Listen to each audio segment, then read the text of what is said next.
چاہوں گا یہ جو منعقد ہو رہے ہیں سجادیہ کی طرف سے،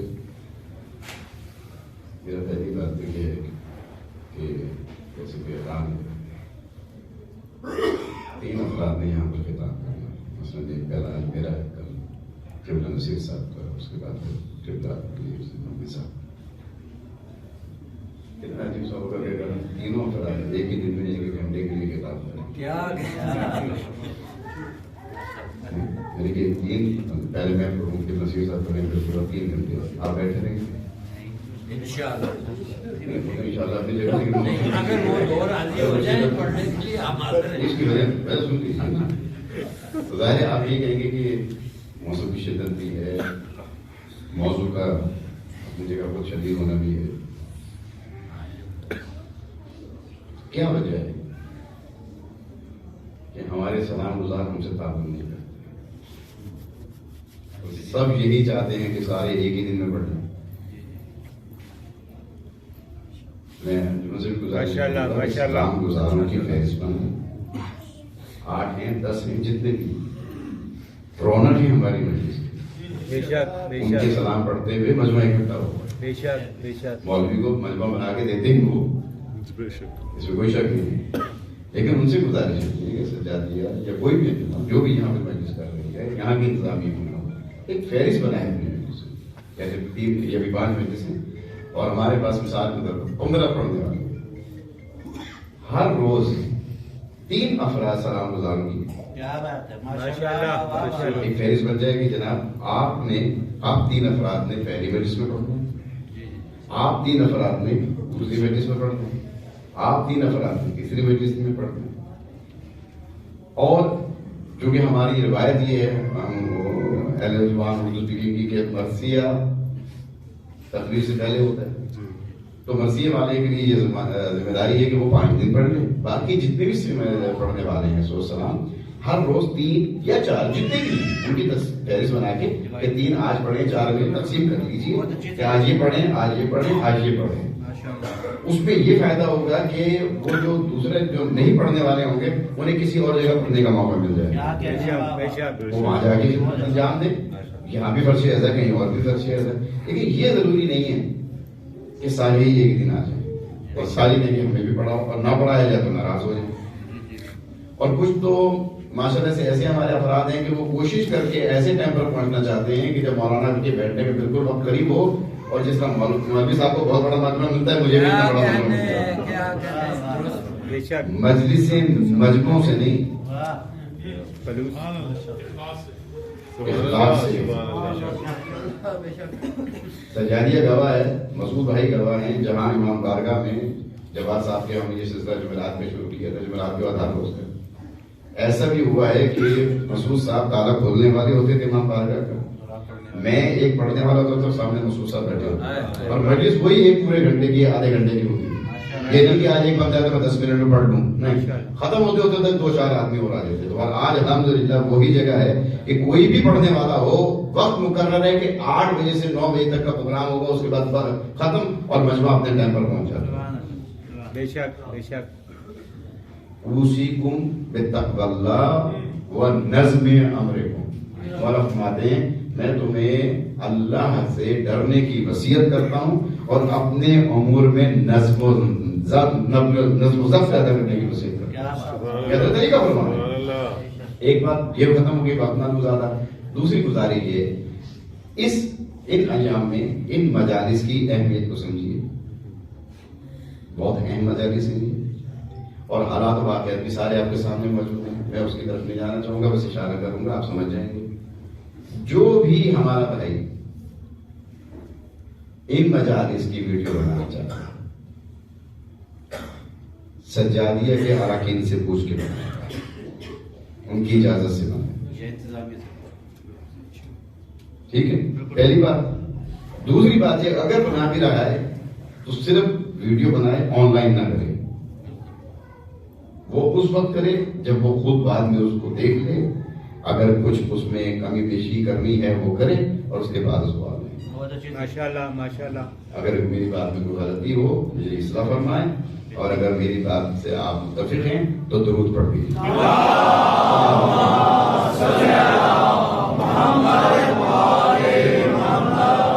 أعوذ بالله السميع العليم من الشيطان اللعين الرجيم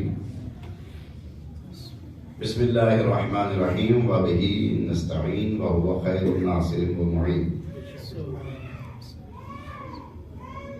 بسم الله الرحمن الرحيم الحمد لله الذي لا يبلغ مدحته القائلون ولا يحصي نعماءه العادون ولا يؤدي حقه المجتهدون الذي لا يدركه بعد الهمم ولا يناله غوث الفتن الصلاة والسلام والتحية والإكرام على النبي الأمي الخاتم لما سبق والفاتح لمن غلق المعلن الحق بالحق بالقاسم محمد اللهم صل على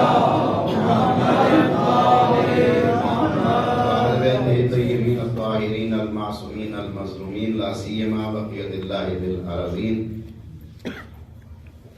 الذين أذهب الله عنهم الرجس وطهرهم تطهيرا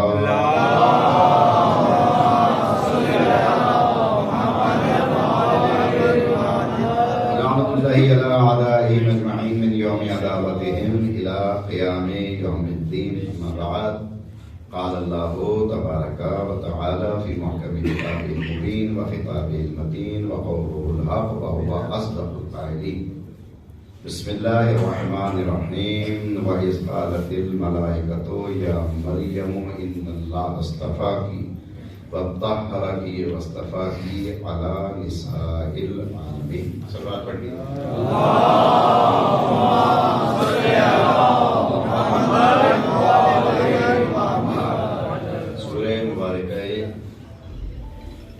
آل عمران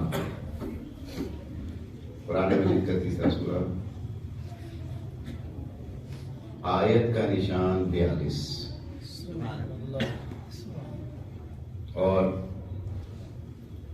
ایک ہستی سے متعلق مسلسل آیات میں گفتگو ارشاد ہو رہا ہے اے میرے حبیب اس وقت کو یاد کرو جب ملائکہ نے مریم سے کہا،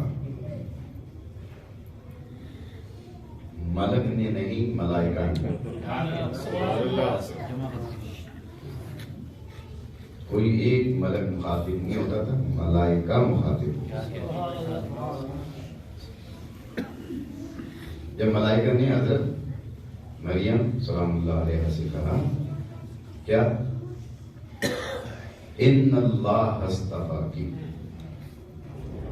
اللہ نے آپ کو برگزیدہ فرمایا، وطہرکی، اور آپ کو پاک و پاکیزہ رکھا۔ اکثر ترجموں میں یہ لفظ بھی ہے کہ آپ کو پاکیزگی عطا کی۔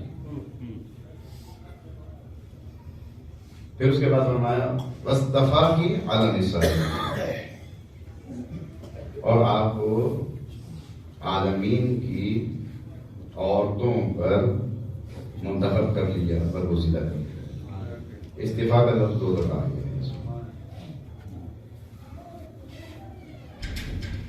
ہمارے علماء مفسرین نے اس آیت کو بھی آیت تطہیر قرار دیا ہے، بلکہ ہر وہ قرآن کی آیت جس میں تطہیر کا لفظ استعمال ہو، موضوع ہو،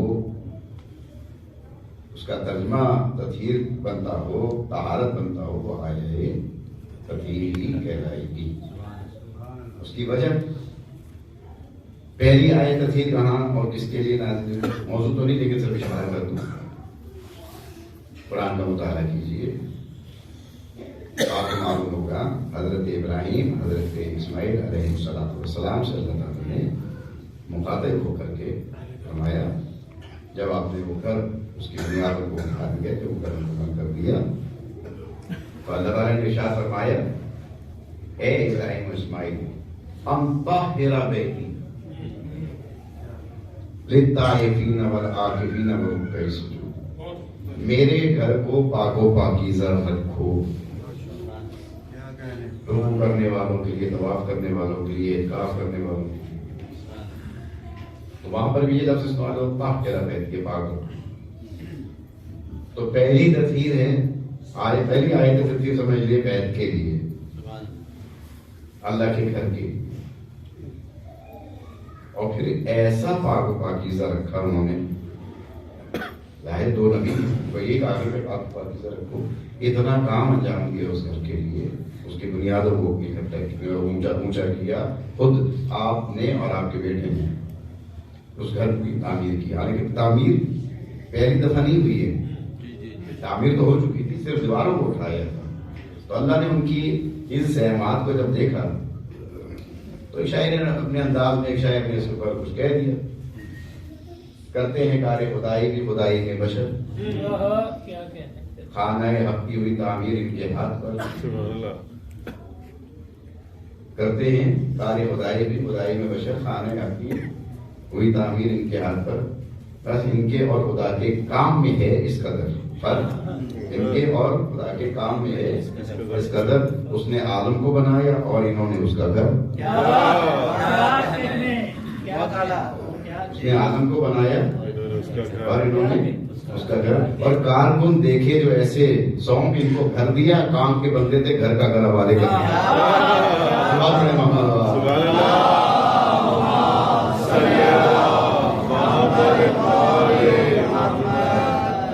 تو یہ بھی معلوم ہوا کہ یہ بھی آیت تصویر میں ہے، اور یہ جو میں نے عنوان کرا حضرت مریم کے حوالے سے، یہ بھی حضرت مریم کے لیے آیت تھی۔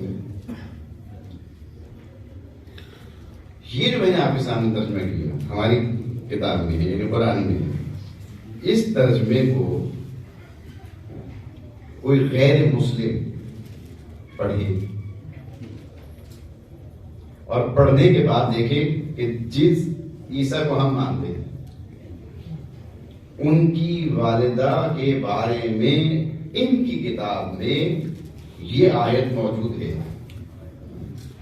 کہ ملائکہ خطاب کرتے ہیں، اللہ برگزیدہ کرتا ہے، پاک و پاکیزہ رکھتا ہے، عالمین کی عورتوں پر ان کو فوقیت دیتا ہے، وسیلت دیتا ہے، برگزیدہ کرتا ہے، اور وہ پلٹ کے مجھ سے آ کر کے یہ کہے کہ دیکھیے جناب آپ کا قرآن ہے، اس میں یہ آیت ہے، جس کا ترجمہ یہ ہے، تو کم از کم اپنی قرآن کی آیت کے مطابق ہی ہمارے عقیدے کے مطابق عیسیٰ اور ان کی والدہ کو مان لیجیے، یا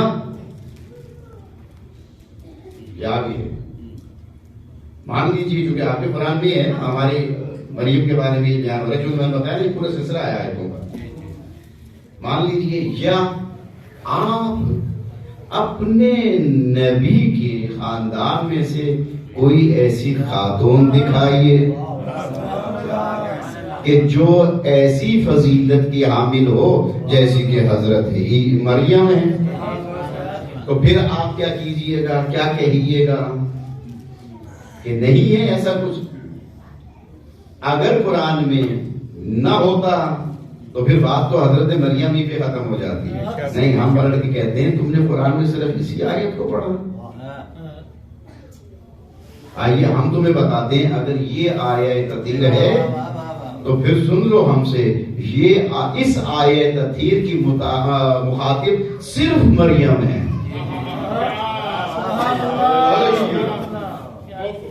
صرف مریم ہے۔ اب ہم تمہیں ایک ایسی آیت تطہیر دکھاتے ہیں کہ جس میں صرف حضرت زہرا ہی نہیں ہے بلکہ حضرت زہرا کا پورا خاندان ہے، انما یرید اللہ لیذھب عنکم الرجس اہل البیت ویطہرکم تطہیرا۔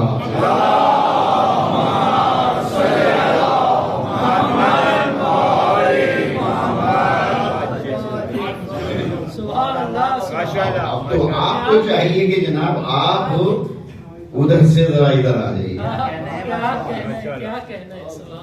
اگر وہاں پر یہ فضیلت موجود ہے، دیکھیے یہ حکمت ہے قرآن مجید، میں اکثر اپنے جوان دوستوں سے بھی گزارش کروں گا، بزرگوں سے بھی کروں گا، ابھی تک اگر کسی کو یہ شرف حاصل نہیں ہوا ہے کہ قرآن کو اس کے ترجمے سے پڑھ لے، خدا را پڑھیے، پڑھیے، ترجمے سے پڑھیے، خود سمجھیے۔ قرآن خود کہہ رہا ہے میں نے آسان بنا کر نازل کیا ہے، کوئی ہے جو مجھے سمجھے؟ قرآن کی آیت کا ترجمہ کر رہا ہوں، اور جہاں نہ سمجھ میں آئے وہاں پر الحمدللہ آپ کی رہنمائی کے لیے سب کچھ موجود ہے۔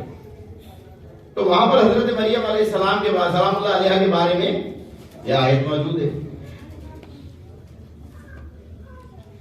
کیوں اس طریقے سے بیان کیا گیا حضرت مریم؟ اصل میں واقعہ یہ تھا، حضرت عمران کی زوجہ کی بچے کی ولادت متوقع،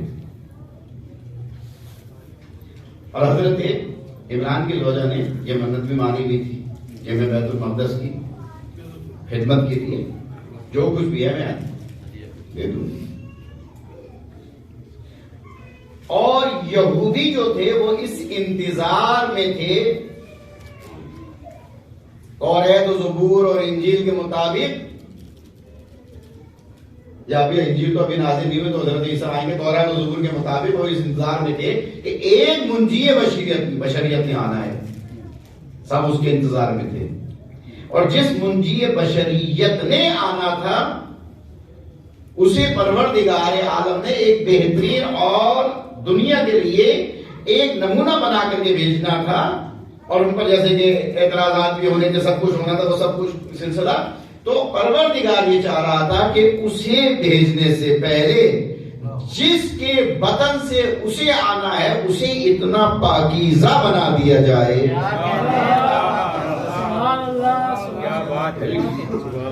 تو لہٰذا وہ تو انتظار کر رہے تھے کہ بیٹا آئے گا، منجی بشریت آئے گا، اور ادھر منت بھی یہی مانی جا رہی تھی۔ منت جب پوری ہونے کا وقت آیا، یعنی کہ جب بچے کی ولادت کا وقت آیا، تو حضرت مریم تشریف لے آئی کہ پروردگار میں تو بیٹے کی آرزو لیے ہوئی تھی، بیٹی کب بیٹے کے برابر ہوا کرتی ہے؟ ان کا ہمارا فیصلہ یہی تھا، تو اسے ہی نظر کر دو، ہم اسے قبول کریں گے۔ قبول نظر کر دیا گیا۔ اب آپ کی تربیت اس انداز میں ہوئی، حضرت مریم کی تربیت، کہ کوئی بھی ان کے کردار پر انگشت نمائی نہیں کر سکا۔ اتنی پاک و پاکیزہ تربیت ہوئی تھی، خانہ کعبہ میں اپنا بیت المقدس میں بھی ان کی خدمت ہو رہی تھی، سب سارا کچھ انہی آیات میں آپ کو مل جائے گا۔ بہترین کیوں؟ اس لیے کہ جس نے آنا ہے، آنا ایک نے ہے، اور حضرت عیسیٰ نے آنا ہے، کہ حضرت عیسیٰ کے آنے سے پہلے آپ کی والدہ کو طہارت کی ایسی منزل پر پہنچا دیا جائے کہ کوئی ان کے کردار پر انگشت نمائی نہ کرے۔ تو میں کہوں گا حضرت مریم کے ماننے والوں سنو، مریم وہ ہے جن سے ایک عیسیٰ نے آنا تھا، تو ان کی طہارت کا یہ اہتمام کیا گیا۔ ارے جس کے نسل سے 11 نے آنا ہے،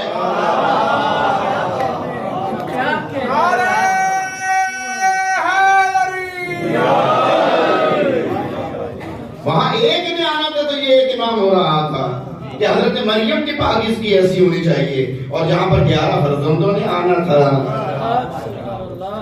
مسند صلوات پڑھیں محمد وہاں پر کہاں دیکھیے مسند بزم طہارت ہے۔ حضرت جناب سیدہ حضرت جناب سیدہ مسند بزم طہارت ہے۔ کیسے مسند بزم طہارت ہے؟ کیسے؟ ابھی آپ نے حدیث کسے سنی ہوگی، وہاں پر ایک آیت طہارت کی ہے، یہاں پر بزم لگی ہے، یہاں پر ایک بزم ہے، اور ان سے پتہ چل رہا ہے کہ کتنے آنے ہیں۔ وہاں پر ایک کے بارے میں آپ کہہ رہے ہیں، پھر اس کے بعد آگے بڑھ جائیے۔ جس وقت تربیت ہو رہی تھی حضرت مریم کی، کون تربیت کر رہا تھا؟ حضرت زکریا۔ ایک دفعہ جب حضرت جناب زکریا حجرے میں گئے، دیکھا سامنے کھانا رکھا ہوا، باتیں کر کے ابھی پلٹنے لگے، ایک دم خیال آیا کہ یہ سامنے کیا رکھا تھا، پلٹ کے دیکھا، مریم یہ کھانا کہاں سے آ گیا؟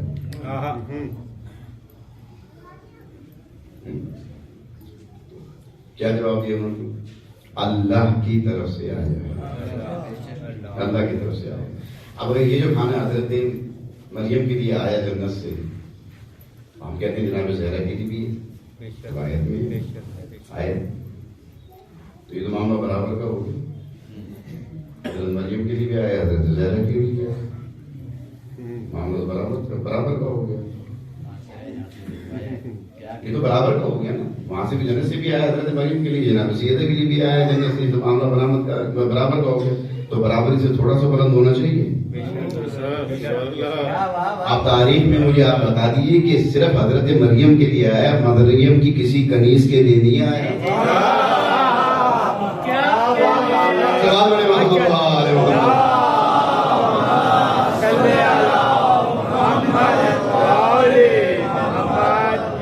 ماشاءاللہ،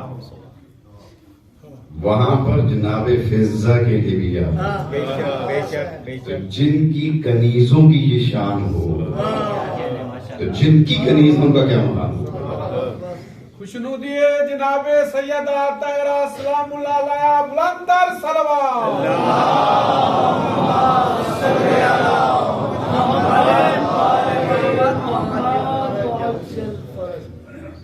مسند نشین بزم طہارت ہیں فاطمہ، بے شک بے شک، نفس نفیس جسم رسالت ہیں فاطمہ، راس الرئیس تاج شفاعت ہیں فاطمہ، اصل اصول نقل امامت ہیں فاطمہ، شوہر خلیل عصر تو بیٹے ذبیح، شوہر خلیل عصر تو بیٹے ذبیح ہیں، مریم کا ایک آپ کے 11 مسیح ہیں۔ صلوات پڑھیں محمد۔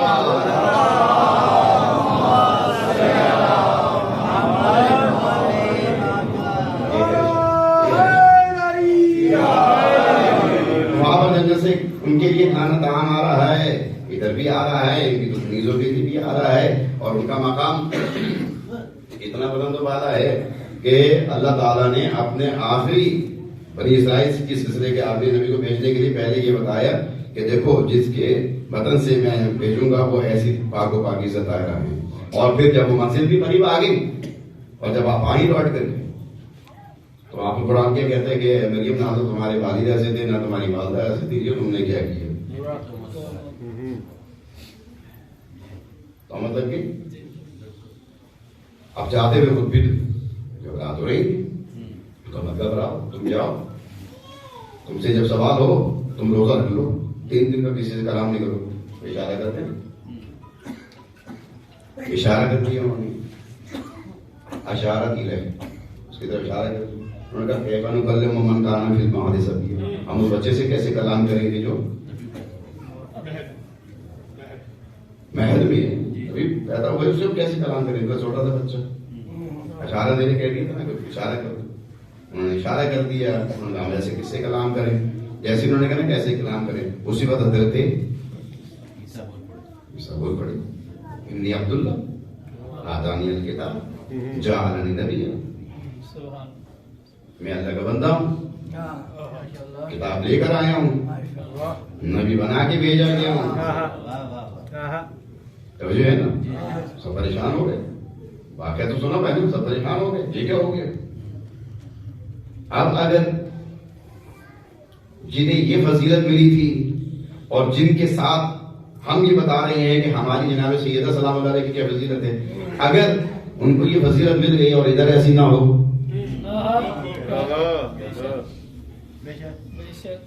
تو پھر بھی معاملہ یا تو کام ہو جائے گا یا برابر کا ہوگا۔ نہیں، وہاں تو پھر ایک عیسیٰ بولے تھے، اور انہوں نے یہ کہا تھا نا کہ میں اللہ کا بندہ ہوں, قرآن لے کے آیا ہوں, کتاب لے کے آیا ہوں اور نبی بنا کے بھیجا گیا ہوں. آپ ہماری ساری روایت اٹھا کے پڑھ لیجئے, امام حسن سے لے کر کے میرے 12ویں امام تک کوئی بھی امام ایسا نہیں ہے کہ جس نے پیدائش کے وقت کلام نہ کیا. سب سے پہلا کلام یہ ہے کہ سجدہ خالق میں سر رکھ کے اس کے وحدانیت کا اعلان کیا. اور پھر اگر وہ نبی بنا کر بھیجے گئے ہیں تو جن سے ہم دلیل قائم کرتے ہیں اپنے نبی کے لیے, تو آؤ اے مریم کے ماننے والوں, ادھر دیکھو, جب وہ ماں کی گود سے یہ اعلان کر رہے ہیں تو یہاں میری جناب سیدہ کی 11 فرزند جو ہیں وہ بھی اپنی ماں کی گودوں سے اعلان کر رہے ہیں ایمان ہے. ایک ہے اور یہاں پر یہ تعداد موجود ہے. بہرحال اور کتنی باتوں کو آپس میں ملایا جائے, لیکن یہ ضرور ہے کہ قرآن میں جناب سیدہ کو سمجھنے کے لیے پہلے جناب مریم کا پورا مطالعہ کر لیجیے, اور جیسے جیسے جناب مریم کو مطالعہ کریں گے ان کی جیسی جیسی فضیلت جو آپ کے سامنے آتی جائے گی, آپ ان کے ساتھ جناب سیدہ سلام اللہ علیہ کی فضیلت کو ملا کے دیکھتے چلے جائیں گے. ہر لحاظ سے جناب سیدہ آپ کو برتر ملے گی. وہاں پر کیا آیت تھی کہ ہم نے تمہیں عالمین کی عورتوں پر چن لیا ہے. آپ زیارت پڑھ کے دیکھیے گا, بلکہ آپ کے پاس موبائل میں آ بھی چکی ہوگی, وہاں پر ایک جملہ لکھا ہوا ہے السلام علیکی یا سیدۃ النساء العالمین من الاولین الی الاخرین. وہ اپنے زمانے کے عورتوں کی سردار تھی, اور ہم سلام پیش کرتے ہیں اس بیوی کو جو عالمین کی عورتوں کی سردار ہے شروع سے لے کر آخر تک. صلوات پڑھیں محمد.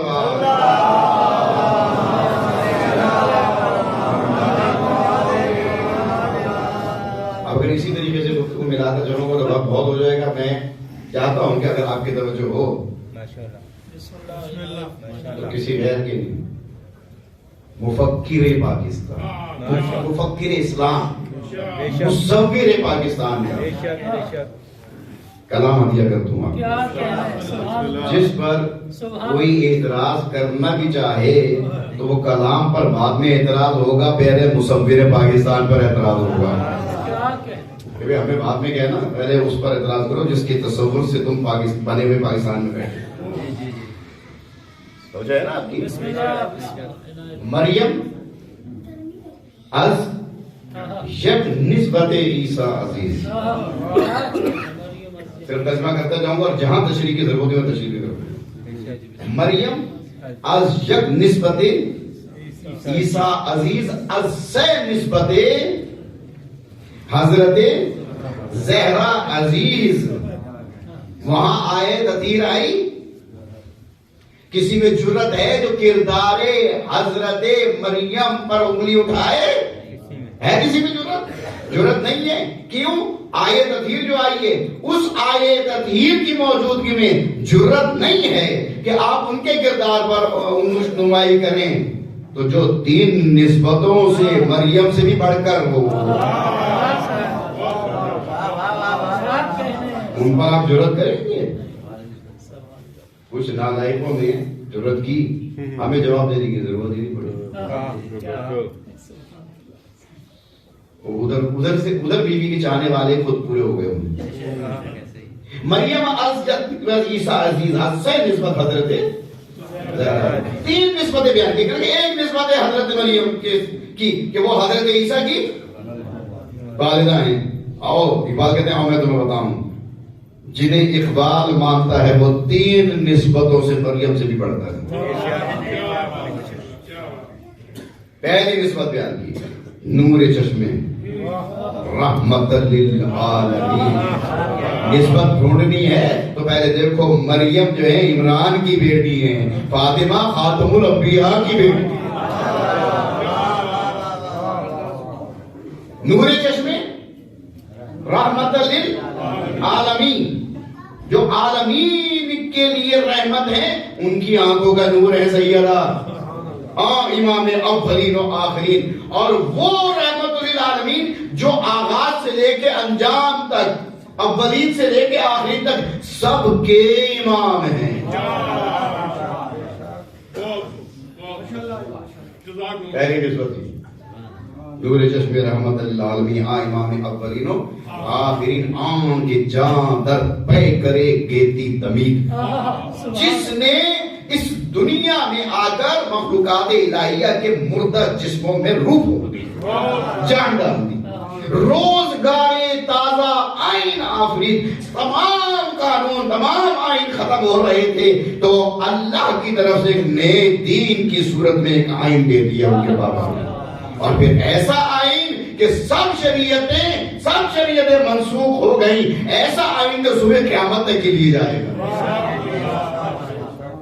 یہ تو پہلی نسبت بیان ہے، اور دوسری نسبت کے بارے میں اقبال کہتے ہیں بانوے آن تاجدارے حلقہ۔ کتاب میں دیکھیے گا جنہوں نے اس کی تشریح کی ہے نا، انہوں نے صرف یہی لکھ دیا کہ جناب علی آپ ان کی زوجہ ہیں کہ جو تاجدار حلقہ ہیں، بس ترجمہ ختم۔ نہیں نہ معلوم کسی کو تاجدار کسے کہتے ہیں، نہ معلوم کسی کو حلقہ کسے کہتے ہیں۔ اب اگر حلقہ بتائیں گے تو سورہ حلقہ پڑھنی پڑے گی، سورہ حلقہ کا نزول بتانا پڑے گا، سیدہ کی روٹیوں کا تذکرہ آئے گا، ادھر سے روٹیوں کے جانے کا تذکرہ آئے گا، ادھر سے آیتوں کے آنے کا تذکرہ۔ ترجمہ کرنے کی ضرورت ہی نہیں ہے بھائی، اتنا ہی لکھو، خود ہی ڈھونڈتے رہیں گے۔ بھائی آپ نہ لکھو، ابھی ہم زندہ ہیں۔ سلام پڑھیں محمد۔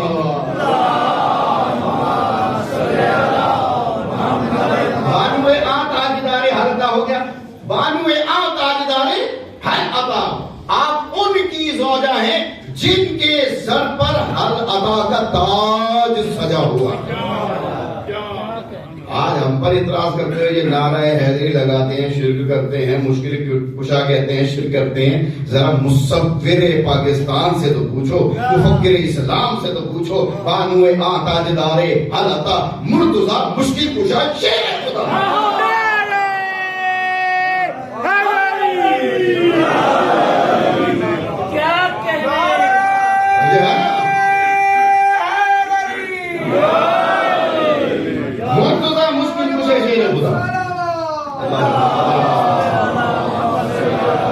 وہ تاجدار حلقہ جو مرتضی ہے، چنا ہوا، مشکل کشا ہے، اسلام کا مشکل کشا ہے، ہر مقام پر مشکل کشا ہے۔ کیوں مشکل کشا ہے؟ شیر خدا جو ہے، شیر خدا جو ہے، پادشاہ وکل بے ایوان اوس، یک حسام و یک زیرہ سامان اوس، بادشاہ ہے اور جھونپڑی میں رہ کر کے بادشاہی کرتا ہے، ایک تلوار و ایک زرہ اس کا کل سرمایہ ہے، بس۔ یہ تاریخ بیان کی، دو نسبتیں بیان ہو گئی۔ تیسری نسبت مادر عام مرکز پرکار عشق، مادر عام قافلہ سالار عشق۔ دو مصرے کہے، دونوں ہی شہزادوں کو الگ الگ کر کے بیان کر دیے۔ مادر عام مرکز پرکار عشق، جو سائنس پڑھتے ہیں بچے میں جانتے ہوں گے، جب پرکار رکھ کے آپ اس کو کھینچتے ہیں تو وہاں ایک جگہ جہاں پر پن لگتی ہے وہاں ایک نقطہ بن جاتا ہے، وہ ہے مرکز۔ جو دائرہ بن رہا ہے وہ عشق کا دائرہ ہے۔ آپ ان کی والدہ ہیں جو مرکز پرکار عشق ہے، اور آپ ان کی والدہ ہیں جو عاشقوں کے قافلے کا سالار ہے۔ جناب امام حسن اور جناب امام حسین آئیں کہ شمل شبستان حرم، حافظ جمعیت خیر الامم۔ ان میں سے ایک جو ہے شمع شبستان حرم ہے، حرم روضہ رسول، شمع چراغ، شبستان رات، رسول کی مرقد کی اندھیری راتوں کا چراغ۔ خوشنودی ہے جناب سیدہ بلندتر، یعنی ایک کی نسبت کیا ہے کہ جو حرم رسول خدا صلی اللہ علیہ وسلم کے چراغ ہیں،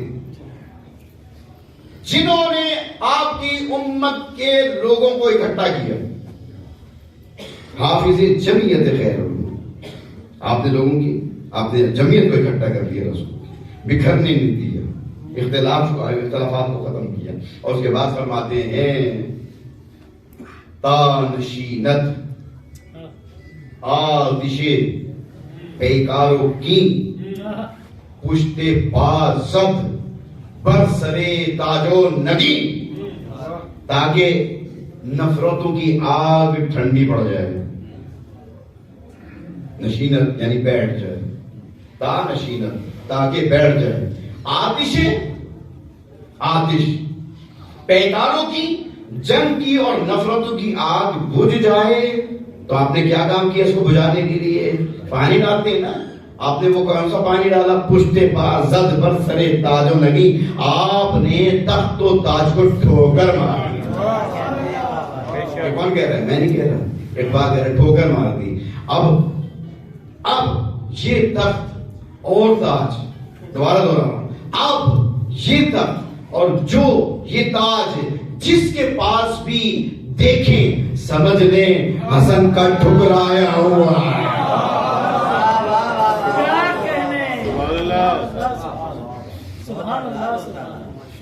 وہاں دیگر مولائے ابرار جہاں. اور دوسرا شہزادہ وہ ہے جو دنیا کے نیکوکاروں کا مولا ہے.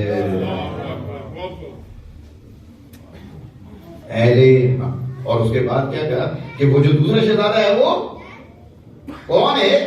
جو نیکوکاروں کے مولا ہیں. وہاں دیگر مولائے ابرار جہاں. اور دوسری بات یہ کہی کہ جو دنیا کے حریت پسند ہیں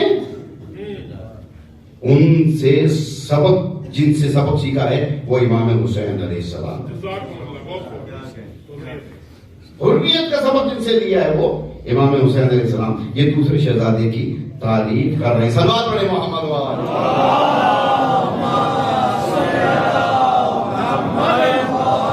پھر کہتا ہے در نوائے زندگی سوز از حسین.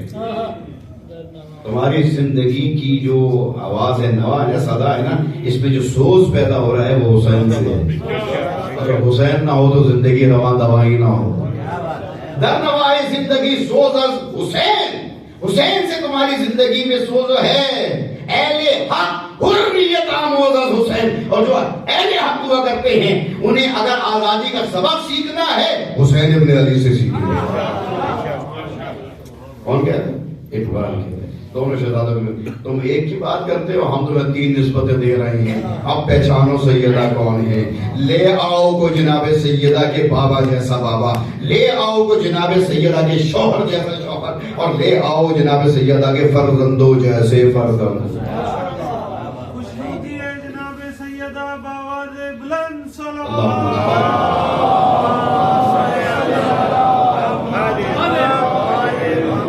سیرت فرزندہا از امہا، جوہر صدق و صفا از امہا.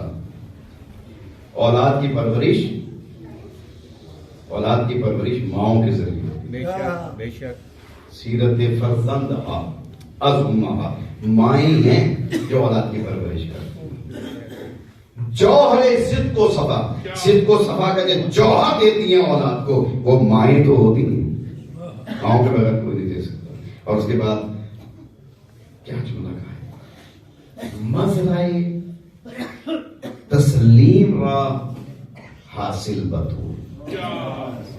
سمجھاؤں گا یہ اس جملے کو میں بیان کروں گا. مزرعے تسلیم را حاصل بطول، مادران را اسوہ کامل بطول.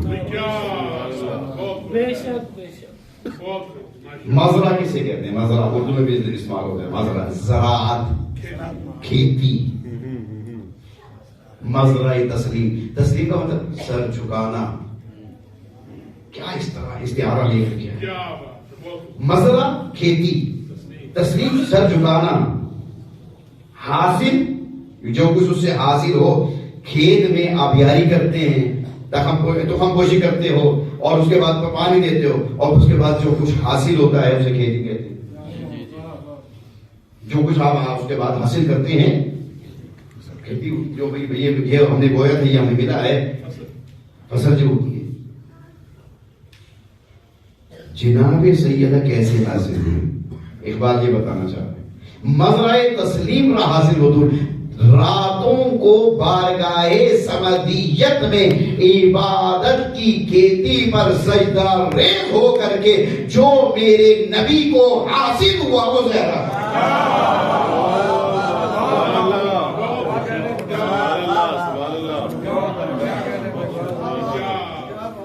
مزرعہ تسلیم را حاصل بطول اور پھر اس کے بعد مادرارا اسوہ کامل بطول. قرآن کہہ رہا ہے لقد کان لکم فی رسول اللہ اسوۃ حسنہ، تمہارے لیے ہمارا رسول جو ہے عمل کا بہترین نمونہ ہے. صرف نسوہ کہہ سکتی ہیں اے اللہ کے نبی آپ مرد ہیں، عوارض نسوہ میں ہم کیسے آپ سے رہنمائی حاصل کریں؟ اقبال کہتا ہے مت گھبراؤ، اگر تمہیں رسول کی سیرت دیکھنی ہے کامل نمونہ، اگر مردوں کے لیے رسول ہے تو کائنات کی عورتوں کے لیے زہرا ہے. مادرارا اسوہ کامل کا اسوہ کامل مکمل اسوہ. توجہ کیجئے مکمل اسوہ. یہ تصور نہ کیجئے کہ اگر گھر میں ہوگی تو ان کے گھر کے امور کو مانیں گے، اگر بیٹی کی صورت میں ہے تو مانیں گے، ماں کی صورت میں ہے تو مانیں گے، بیوی کی صورت میں ہے تو مانیں گے، فلاں جگہ مانیں گے. نہیں، اقبال کہہ رہے ہیں اسوہ کامل. کامل وہاں ہوتا ہے جہاں نقص نہ ہو. سمجھو، جہاں نقص نہ ہو. جہاں پر سیدہ ہیں کامل ہیں ماننا پڑے گا، اور اگر نہیں ماننا تو سیدہ پر دوش نہیں ہے، اپنے ایمان کو پرکھو. صلوات پڑھے محمد و آل محمد.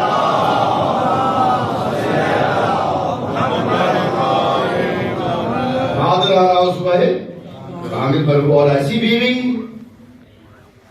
بہرے محتاج دلش آنگونا سوخت با یہودی چادر خود را فروخت. ایک محتاج آگے سوال کرنے کے لیے، گھر پہ کچھ بھی نہیں، دل تڑپ گیا، جاؤ سلمان میری چادر بیچ کے اس کی حاجت پوری. واقعہ ہے انشاءاللہ موجود ہوگی بعد میں آنے والے اس واقعے کی تفصیل بیان کریں گے. جاؤ جا کر اس کو بھیج دو. یہودی کے ہاتھ پہ چادر بھی ضرورت پوری کر. بہرے محتاج دل شام کو نہ سوخت با یہودی چادر خود را فروخت. یہ مقام ہے جناب سیدہ. اور اس کے بعد صلوات پڑھیں محمد و آل محمد.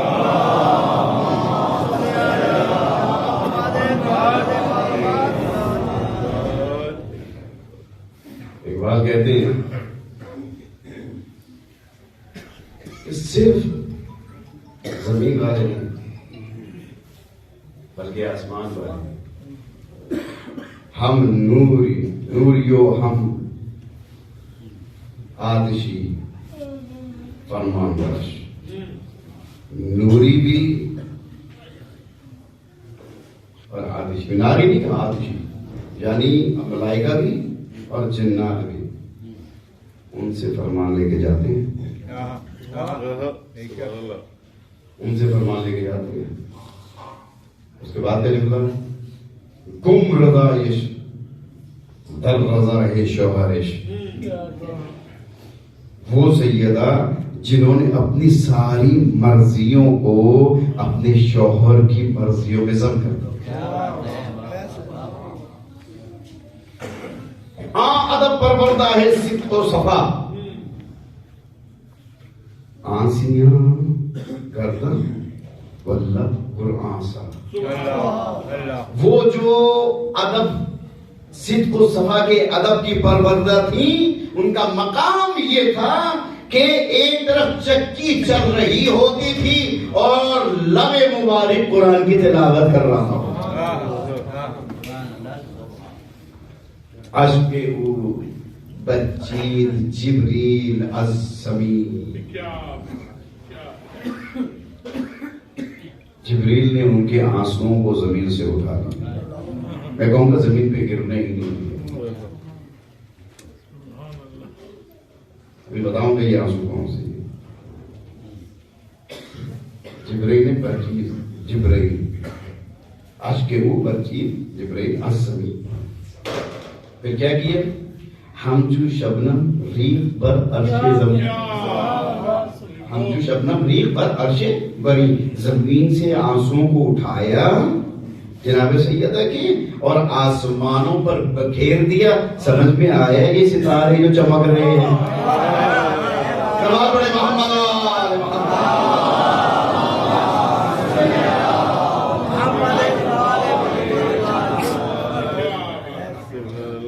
اپنے آخری ادوار میں جناب سیدہ نے ایک شیشی دی تھی جناب امیر کو. علامہ نقوی نے بھی بیان کیا. کہا ہے ابو الحسن جس وقت مجھے آپ دفن کریں میرے کفن کے ساتھ یہ رکھیے. ابھی رسول یہ کیا ہے؟ کاش ہمیں بھی آپ کو بھی مومنین اور مومنات سب کو اللہ توفیق دے. ابھی رسول یہ کیا ہے؟ سب معلوم ہے، ہمیں بتا دیں یہ کیا ہے. کہا یہ وہ آنسو ہیں جو تاریکی شب میں نماز تہجد میں خوف الہی سے جو گریا کرتے ہیں، یہ اس میں وہ آنسو ہیں میرے کفن کے ساتھ. علامہ نقوی کہتے ہیں کہ آنسو تو بے اختیار نکلتے ہیں. بے اختیار میں سے کتنے تو ایسے ہوں گے جو دامن پہ گرے ہوں گے، زمین پر گرے ہوں گے. یہ تو وہ ہوں گے جو سیدہ نے جن کے بارے میں کہا جا رہا ہے کہ انہوں میرے کفن میں رکھنا. یعنی اللہ کی بارگاہ میں خوف الہی کا ثبوت لے کے جانا چاہتے ہیں. یہ ایک معصومہ کی حالت ہے تو غیر معصوم کی کیا حالت ہونی چاہیے؟ اشک اوپر چیز جبریل الزمین ہم جو شبنم ریخ پر عرش بری. بس ختم ہو گیا. دو ہی شعر رہ گئے آخر. کیا کمال، یعنی پوری نظم کو نچوڑ کر دیا. کہتا ہے رشتہ آئین حق زنجیر پاس. رشتہ آئین حق زنجیر پاس. اور اس کے بغیر کیا مطلب اس کا رشتہ ہے آئین حق؟ یعنی اللہ تعالیٰ کا جو قانون ہے، اللہ تعالیٰ کا جو نظام ہے، جو اللہ نے ہمیں شریعت بھیجی ہے، وہ جو قانون ہے وہ میرے پاؤں کی زنجیر بنا ہوا ہے. پاس سے جناب فرمان مصطفیٰ اور مجھے میرے نبی کے فرمان کا خیال ہے کہ آپ نے فرمایا کہ غیر اللہ کو سجدہ نہیں ہو سکتا. پہلے اپنی صفائی پیش کی ہے، پھر اپنے دل کا مدعا پیش کیا.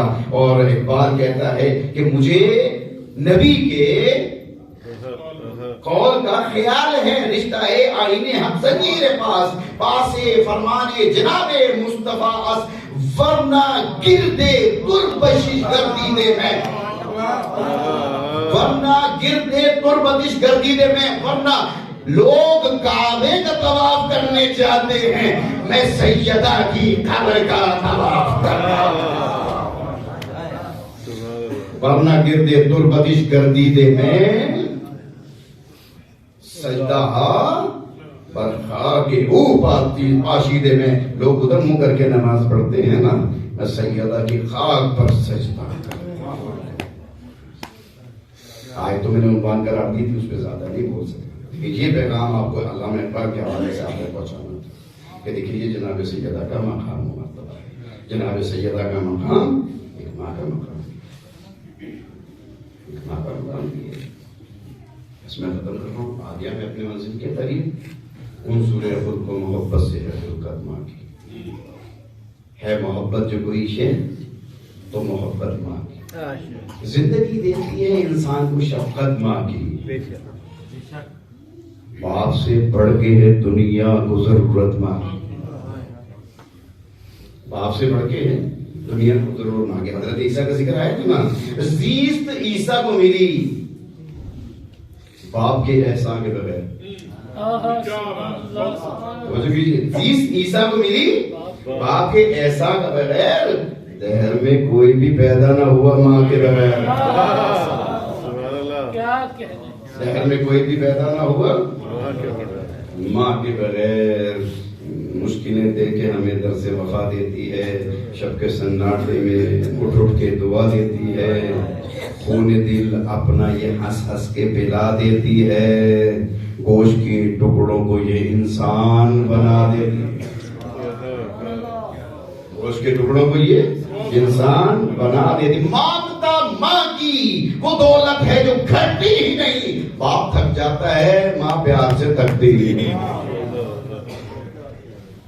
صرف ایک دوسرے کے لیے ساری زحمتیں، باپ تک جاتا ہے، بس بچہ ہنستا ہے تو پیام بہار آتا ہے، ضد جو کرتا ہے، بچہ ہنستا ہے تو ماں کو بھی قرار آتا ہے، ضد جو کرتا ہے تو پیام بہار آتا ہے، غصہ آتا ہے نہ چہرے پہ غبار آتا ہے، غصہ آتا ہے نہ چہرے پہ غبار آتا ہے، ماں کو بچے کی شرارت پہ بھی پیار آتا ہے۔ بس یہی ایک مصرع ہے، اس کے لیے میں نے ساری زحمت دی ہے، ماں کو بچے کی شرارت پہ بھی پیار آتا ہے۔ یاس ممتا کی خود اللہ بھی فرماتا ہے، وعدہ ماں کرتی ہے جنت سے لباس آتا ہے۔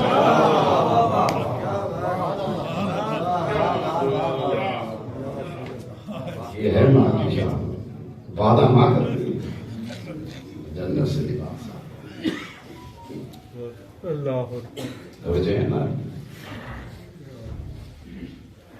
سب بات پڑھی محمد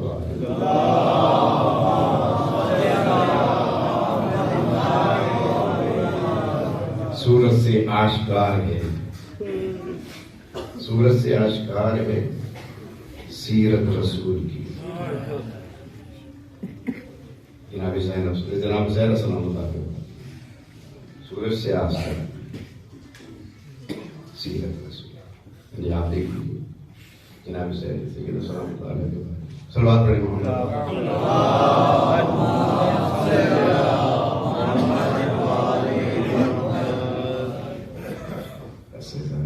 بہت آپ کو زحمت دی۔ اقبال نے کہا تھا کہ کاش اگر مجھے شریعت اجازت دے اور مجھے رسول کا پاس نہ ہو تو میں بھی کچھ بھی سیکھتا۔ اقبال نے شان بتا دی، گھٹا دی ہے، دنیا گھٹانا چاہتی ہے۔ ہمیں تو ایک ہی بات سمجھ میں آتی ہے، نسبت جو جناب مریم سے ہے نا، حضرت مریم کی جو سیرت کو گھٹانا چاہتے تھے، جو ان کی صفات کو گھٹانا چاہتے تھے، کیا کیا کچھ بھی نہیں کر سکے حضرت مریم۔ آج دیکھ لو مریم کا تذکرہ ہے، ان پر اعتراض کرانے والا کوئی نہیں، تو یہی حالت ہو۔ ہم پہ اعتراض جناب یعنی آپ 14 مانتے ہیں، 14 کو مانتے ہیں، نہیں مانتے ہیں، آپ 12 امام مانتے ہیں، جی ہم مانتے ہیں کہ جو 12 اماموں میں 14 میں ایک رسول ہے اور 12 جو ہے وہ امام ہے، تو حضرت زہرا کا کیا مقام ہے آپ کے اس میں؟ میں کہا تو مقام نہیں سمجھے حضرت زہرا کا، حضرت زہرا کا ان 14 میں عصمت کا مقام ہے۔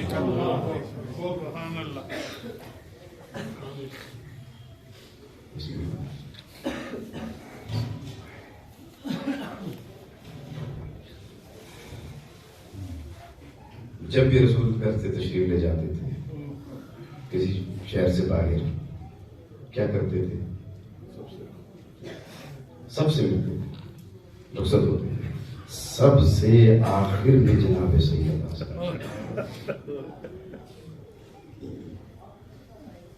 اور جب شہر سے واپس آتے تھے کسی سے نہیں، سب سے پہلے جناب سیدہ سے دیکھتے تھے۔ بات سمجھ میں آئی کیوں؟ لفظ کہوں، سب سے آخر میں مل کے جاتے تھے جناب سیدہ، سب سے پہلے آخر کے ملتے جناب سیدہ۔ رسول کا آغاز بھی جناب سیدہ ہوتا تھا، اختتام بھی جناب سیدہ۔ اور جب یہ چادر تطہیر کا نزول ہو چکا تو اب تو جناب سیدہ کے در پر معمور ہو گیا رسول کا کہ جب بھی آپ گزرتے تھے اب آیت کو اس جملے سے ملا لیجئے اور میں مسائل پر آتا ہوں۔ وہاں کیا تھا؟ وہ اس قالت الملائکۃ یا مریم، ملائکہ مریم سے مخاطب ہو کے کہہ رہے تھے، اور یہاں پر رسول کیا فرماتے ہیں؟ السلام علیکم یا اہل بیت النبوہ، ومعدن الرسالہ ومختلف الملائکہ. سلام اے اہل بیت نبوت، اے رسالت کی کان، اے وہ مقام جہاں نزول ملائکہ ہوتا ہے. رسول دنیا سے رخصت ہو رہے تھے. مشہور واقعہ ہے سیرت کی کتابوں میں کہ جناب سیدہ پاس موجود تھی. تو جناب سیدہ کو قریب بلا کے آپ نے کچھ کہا. جناب سیدہ نے کریا فرمایا. پھر کچھ دیر بعد کچھ کہا تو جناب سیدہ کے لبۂ مبارک پر مسکراہٹ آئی. کسی بات نے پوچھا کہ بی بی ایسا کیا کہا تھا آپ کے بابا نے؟ ان کا پہلے تو آپ نے دنیا سے اپنے جانے کی خبر دی تو میں رو پڑی ان کی جدائی، اور پھر اس کے بعد آپ نے دوسری خبر یہ دی کہ سب سے پہلے جنت میں میری بیٹی تیرے ساتھ میری ملاقات ہو. اور اس کے بعد جب تک باب ہوا تو جناب سیدہ نے کہا کہ بابا علیل ہیں، میرے بابا سے اگر ملنا ہے تو پھر کسی اور وقت آ جانا، استراحت کر رہے ہیں، آرام کر رہے ہیں. کچھ دیر کے بعد پھر جناب سیدہ نے یہی جواب دیا. تیسری بار پھر دروازہ کھٹکا تو اب جناب سیدہ کی آنکھوں سے آنسو جارے.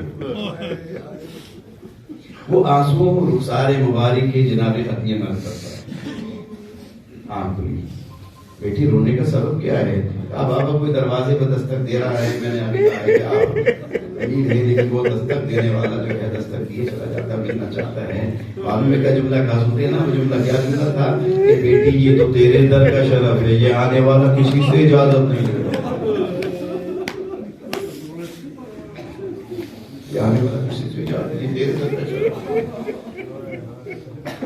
میں تو یہ کہتا ہوں کہ یہ تو پہلا واقعہ تو ہے ہی نہیں، یہ تو واقعہ رسول کے ذریعے ہم تک پہنچا دیا گیا اس حوالے سے کہ سیرت کی کتابوں میں لکھا جا سکے، اور اگر کوئی بعد میں آئے تو کم از کم وہ یہ دیکھے یہ وہ دروازہ ہے جہاں فرشتہ بھی بغیر اجازت نہیں جاتا. تو وہ کون لوگ تھے جو بغیر اجازت آ گئے تھے؟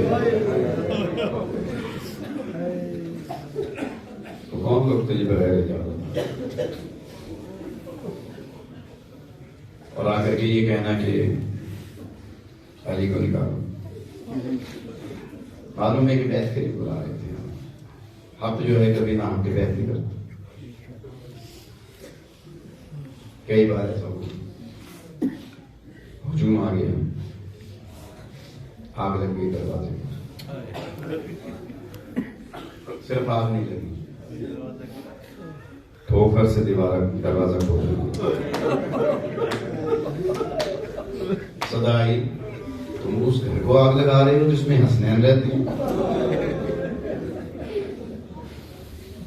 یہ حسنین کا ذکر کرنے کی کیا ضرورت ہے؟ شاید ان کو یہ معلوم ہو جائے کہ یہ بچے تو وہ ہیں کہ جن کا احترام جو ہے وہ رسول اس انداز میں کرتے تھے کہ اگر خطبہ دے رہے ہوتے تھے حسنین آ جاتے تھے خطبہ چھوڑ دیتے اور پھر اپنے زانوں پر بٹھا کر کے پھر خطبہ نہیں دیتے تھے، ان کی تعریف کرتے تھے. یو الناس عارفون عارفون، اے لوگوں انہیں پہچانو، یہ میرا بیٹا حسین ہے.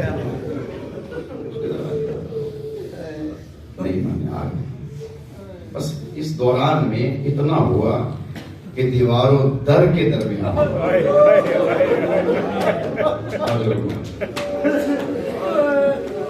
دیوار و در کے درمیان سے ایک صدا بلند ہوئی، اے اسما مجھے سنبھال لو، میرا محسن شہید ہو.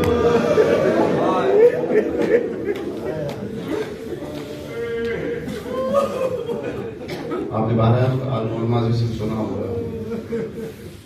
ایک عالم دین کا واقعہ ہے، تہران کا واقعہ ہے. ایک عالم دین میں جناب سید شہباز بہت گر گیا ہوگا. مجلس تمام ہو گئی، سب لوگ رخصت ہونے لگے. ایک شخص کافی دیر تک دیوار کے سامنے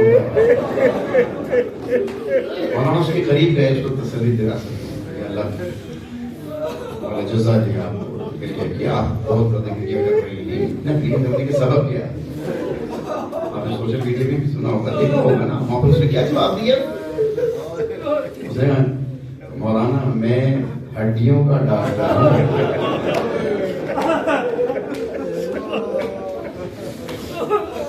میں ہڈیوں کا ڈاکٹر ہوں۔ جب آپ نے کہا نا کہ جناب سیدہ کی پسلیاں ٹوٹ گئی تو میں یہ سوچ رہا تھا بیوی ٹوٹی ہوئی پسلیوں میں سانس کیسے لیتی ہے؟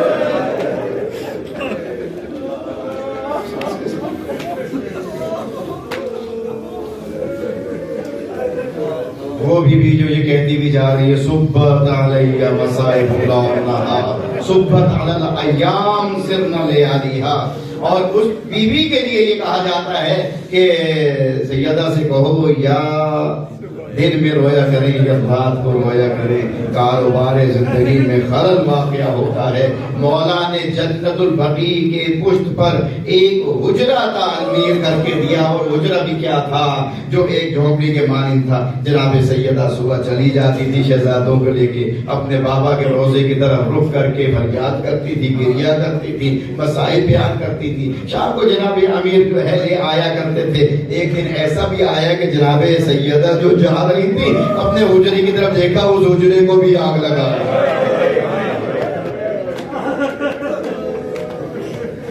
یہ جو مدینے میں آگ لگی تھی نا، اس کے شعلے کربلا تک پہنچے، شام غریبہ تک اس کے شعلے پہنچے ہیں، وہ بھی آگ لگ گئی۔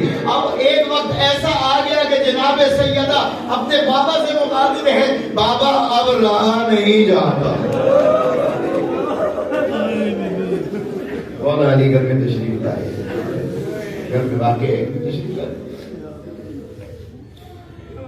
دیکھا جناب سیدہ جو ہے بچوں کی پوشاکیں بھی دھو رہی ہیں، کھانا بھی تیار ہو رہا ہے، گھر میں صفائی بھی ہو رہی ہے۔ جناب امیر نے آ کر کے جب یہ ساری صورتحال دیکھی تو ایک مرتبہ جناب امیر نے کہا کہ رسول معلوم ہوتا ہے کہ آج آپ کے مزاج میں کچھ بہتری ہے، آج آپ کی صحت میں کچھ بہتری ہے۔ معلوم جناب سیدہ نے کیا کہا؟ ابو الحسن میں آرام کر رہی تھی، میں لیٹی تھی کہ میری آنکھ لگ گئی، میرے بابا خواب میں آ گئے اور انہوں نے کہا کہ بیٹی اب تیری مشکلات ختم ہونے والی ہیں، اب تو آنے والی ہے۔ بس میں سمجھ گئی کہ اب میں زیادہ وقت نہیں رہوں گی، میں یہ چاہتی ہوں میرے بچوں کی پوشاکیں بھی دھل جائیں، پہلے کپڑے نہ پہنے، کھانا بھی تیار کر دیا ہے، بھوکے نہ رہیں۔ اے علی اگر میرے بچوں سے کوئی غلطی ہو تو معاف کر۔ ماں ہے نا، میرے بچوں سے کوئی غلطی ہو جائے معاف کر دینا۔ مولا مسجد کی طرف تشریف لے گئے، آپ حجرے کی طرف جا رہے ہیں، اسما میں حجرے کی طرف جا رہی ہوں، جب تک میری تسبیح کی آواز آتی رہے سمجھ لینا میں حیات ہوں، اور جب میری تسبیح کی آواز آنا بند ہو جائے سمجھ لینا آپ میں موجود نہیں ہوں۔ حضرت اس میں کہتی ہیں میں تھوڑی دیر کے بعد جاتی تھی اور دیکھتی تھی بیوی کی آواز آ رہی ہو، میں سمجھ جاتی تھی بیوی موجود ہے۔ اب جب میں ایک دفعہ گئی تو دیکھا حجرے سے مجھے کوئی تسبیح کی آواز نہیں، میں سمجھ گئی کہ اب یہ موجود نہیں ہے۔ میں رونے لگ گئی، میرے آنسو جاری ہو گئے کہ اتنے میں حسن اور حسین آ گئے، اور آگے پہلے ہی سوال کیا اسما ہماری ماں کہاں ہے؟ میں نے کہا تمہاری استراحت کر رہی ہے، آؤ اپنا منہ ہاتھ دھو لو، میں تمہارے لیے دسترخوان لگاتی ہوں، کھانا لگاتی ہوں۔ حسین آگے بڑھے، اسما آج عجیب بات کر رہی ہو، کیا تم نے کبھی دیکھا ہے ماں کے بغیر ہم نے کھانا کھایا ہو؟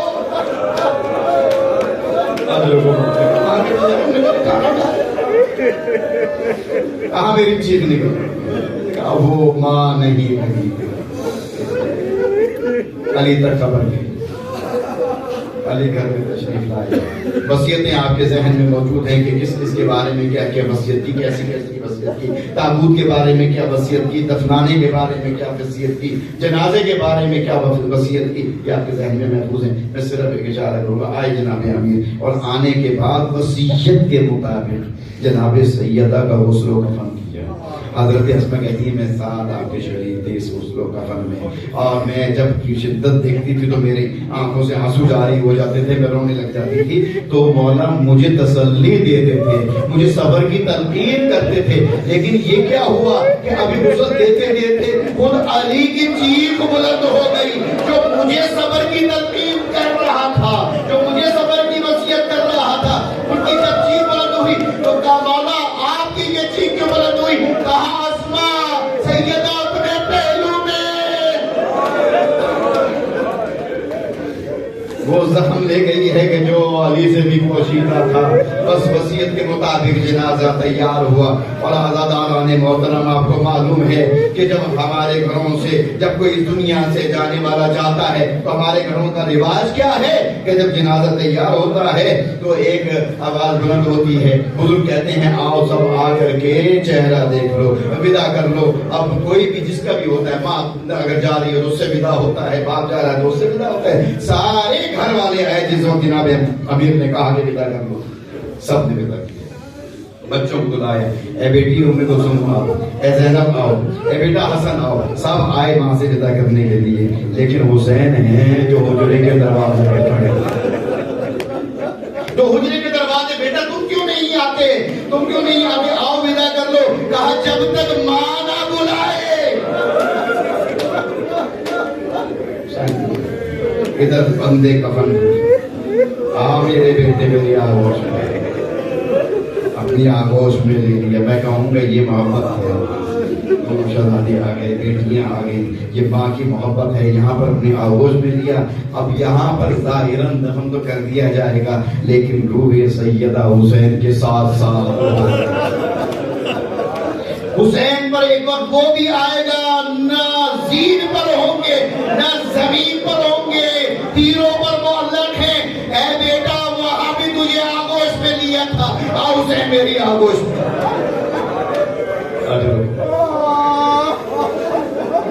بس آخری جملہ آپ کے ساتھ, جنازہ تیار ہوا. مخصوص افراد ہیں جناب حسین, جناب سیدہ کے جنازے میں مولا علی لے کر کے چلے. جب جنازہ جا رہا تھا نا, چراغ کی روشنی میں جنازے کے سائے کے نیچے ایک چھوٹا سا سایہ اور جناب امیر کی نظر پڑی. بیٹا حسن, یہ چھوٹا سا سایہ تمہارے ساتھ ساتھ کس کا چل رہا ہے, یہ کون ہے؟ کہا بابا یہ میری بہن زینب, یہ میری بہن زینب ہے. کہا ذرا جنازے کو روکو, جاؤ زینب کو گھر چھوڑ کر کے آؤ. علی کی غیرت گوارا نہیں کرتی, علی کی زندگی میں علی کی بیٹیاں گھر سے باہر آ جائیں. ہاتھ جوڑ کے کہوں گا مولا, ارے یہ کوفہ نہیں ہے, یہ شام کا بازار نہیں ہے, یہ شرابی کا دربار نہیں ہے, یہ مدینہ ہے. رات بھی ہے, رات کا سایہ بھی ہے, پردہ بھی ہے, آپ بھی موجود ہیں. آپ کی یہاں غیرت گوارا نہیں کر رہی, کوفے میں کیسے گوارا کیا ہوگا, شام کے بازار میں کیسے گوارا کیا ہوگا, ارے شام کے دربار میں کیسے گوارا کیا ہوگا. جب یہ کہا جا رہا ہوگا ہی زینب, ہی ام کلثوم, ہی سکینہ, لعنت اللہ قوم الظالمین, وسيعلم الذين ظلموا أي منقلب ينقلبون. إنا لله وإنا إليه راجعون.